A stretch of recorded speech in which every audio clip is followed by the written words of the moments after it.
Hello सांग मैंने तो केमिति अच्छे समस्ते आसतु आज आम सुभद्रा योजना विषय आउ एक बड़ अपडेट आसी आज आम देखी नेबा जदि आपण मैंने आम चैनल नुआ कर आम चैनल टी गोटे सब्सक्राइब कर दिंतु आ पाखरे थिबा बेल आइकन टी दबाई दिंतु। तो डेरी न कर भिडियो टी स्टार्ट करनेबा।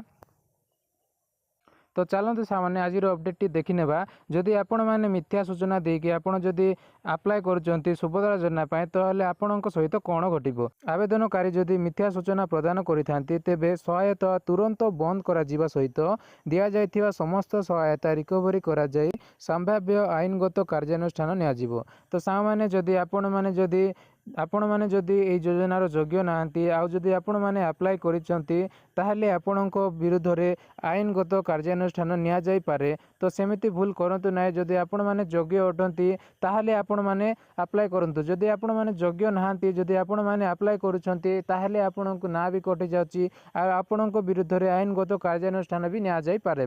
तो सावधान जातु सांग मैंने आपण मैंने जेमिति जदि आपण योग्य अछंती ताहले ही अप्लाई करंतु नहेले अप्लाई करंतु नाही। तो आज सुभद्रा योजनार किसी अपडेट जदि वीडियो टिके भी भल लगी ताले वीडियो टी गोटे लाइक करंतु आ चैनल टी गोटे सब्सक्राइब करने को भूलंतु नहीं सांग मैंने।